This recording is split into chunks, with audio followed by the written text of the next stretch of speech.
just in case anyone needed confirmation of the fact that I'm a nut bar, I was just vacuuming the house while singing Nothing Like a Dame. Yeah, because that's just the way shit goes down around here. Hi guys.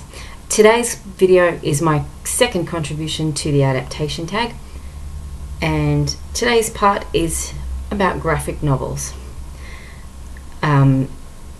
A few choices that I think would make great graphic novels. Then I will also go into audiobooks. I don't know why no one's actually picked audiobooks as a adaptation thing but till now, but anyway, I'll do that last. But the first thing I think would make a great graphic novel, she says looking at the top of the shelf and trying to gracefully reach for it, would be this, or rather a series of graphic novels. Stephen King's Nightmares and Dreamscapes. There are so many stories in here that would make kick-ass graphic novels.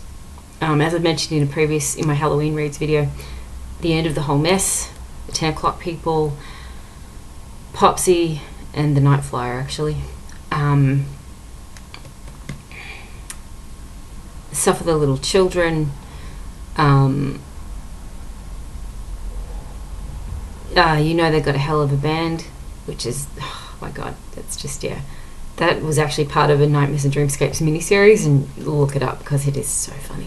Anyway, pretty much every story in here would make a great graphic novel. I mean, they should do an anthology series based on Nightmare and Dreamscapes in comic book form, because this is just screaming for it. It really is. And I worship at the altar of the king. Enough said.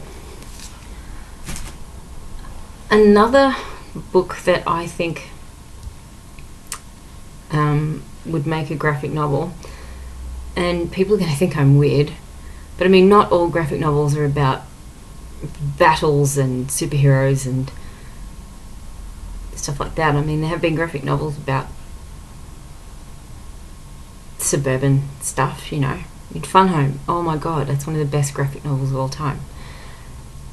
With that in mind, I believe that The Virgin Suicides, I haven't got the original cover because it fell off because I read it so much.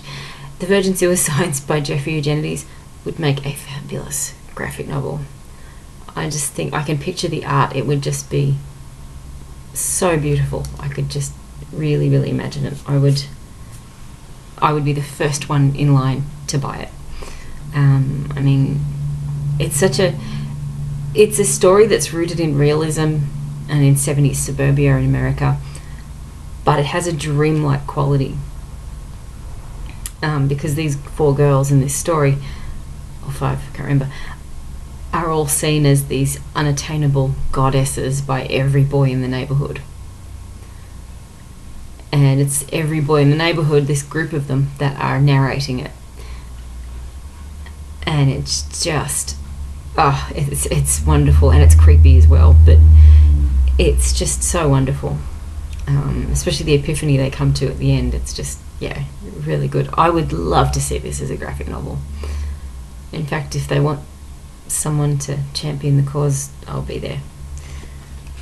And if you haven't read The Virgin Suicides, if you've read the marriage plot first and you're turned off Eugenides forever, I don't blame you. But if you haven't, please, I urge you, don't read the marriage plot. Read The Virgin Suicides and Middlesex. They're brilliant. In fact, Middlesex would make a great graphic novel, but yeah, The Virgin Suicides is just brilliant. I adored it. Holding this in my hands making me want to read it again. But anyway. My third choice is a graphic novel. Shameless Self-Promotion Part 1. This is my second anthology, Anomaly. She says, sounding really sheepish. It's a collection of stories about unusual monsters. Monsters being unusual in the fact that they're normal. You know, they come from places you would least expect, which is your home or suburbia. And yeah, it's just, I really had a lot of fun making this. And I think especially 4 of the weirdest stories would make a great graphic novel. So yeah, if anyone's out there looking to go into partnership, me, pick me. Anyway. Oh, it's available on Amazon. Promotion over. Okay. Another one I think would make a great graphic novel. It's not technically a book. But for some reason, I don't know, I think if they put all the songs together, it would make a fabulous, cohesive story and a comment on suburbia. And that is, it's an album, not a book. I'm cheating, I know. The Beatles, Revolver. It's my favourite Beatles album. That and Rubber Soul, but this is first. The songs, every song on this is a story in itself. The Beatles were amazing at that. And I would love this to be a graphic novel. I really would. I'm trying to find the song list. Yeah, but anyway, just take my word for it. The songs on there are just, you know, I mean, Eleanor Rigby alone, that's just a story in itself. So yeah, I think they would make a great graphic novel, especially if they could find an illustrator who was as good as John Lennon, because wow, if they could illustrate it like that, call it Revolver the graphic novel, oh man, I would be there in a heartbeat. I would buy 1 copy to read and 1 copy to frame, and it would have a post-it on the front cover saying stay the fuck away, don't touch. But anyway, so yeah, those are all my choices for graphic novels. Weird, I know. Lastly, audiobooks. I think audiobooks are in a category of their own because they are, I don't know, they're kind of a performance art if they're done really, really well.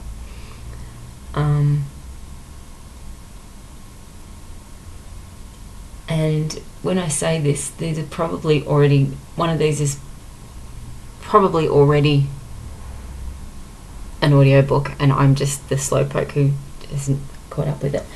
But she says, stalling for time, trying to find the damn thing. There we are. It's the 3rd time I've mentioned it on my channel. I know, I'll shut up about it soon. Through the Woods by Emily Carroll. Oh my god, I could hear the voices reading this. I'm imagining Emma Thompson doing the voice on this audiobook. Oh my god, she would be spectacular. I mean, she's spectacular anyway, let's face it. I'll wait later. Also, another bit of shameless self-promotion, and I'm so sorry, it'll be the last one. Same book. There is, one of the last stories in this is a horror poem called The Child Eater. No, that's not what it sounds like. What it is, it's a horror story about, set in a London neighbourhood, or I think it's London, a few decades ago, where these men in tall top hats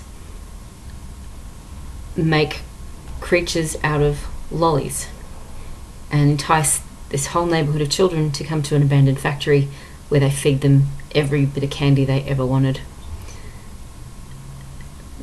But when they eat it, they find themselves immobilised and food for a creature that lives in the factory called the Child Eater. Except one little girl who is very moral, and she tries to warn them. And yeah, it's basically a fable, don't take candy from strangers. The reason I mention it is because I think it would make a great audiobook. And the reason I think that is because I pictured the Child Eater himself to have a Scottish accent and to sound like Krang from the Ninja Turtles series. And I pictured David Tennant reading it. I know, it's like not only pie in the sky, it's pie in space, because there's no freaking way you do it. But, oh man, I just picture it. I mean, there's a verse here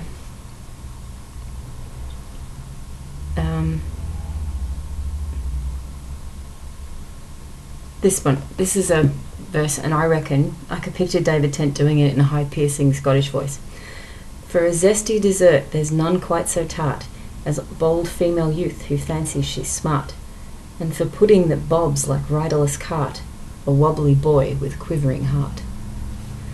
You could just pick. I'm not going to do this Scottish accent because I don't feel like making your ears bleed, but oh my god, I could picture David Tennant doing this. Anyway, that is the one and only bit of self-promotion I'm going to do on this channel. I'm so sorry, but it is a genuine thing. I really would love that. The rest of these graphic novels choices I would love to see happen. I really would, especially the Beatles one. That'd be awesome. Anyway guys, I will see you next time. I think my next novel is going to be the TV treatment, and I'll also mention cartoons in the same one because I forgot that part of the tag existed. So I shall see you guys next time. Tune in.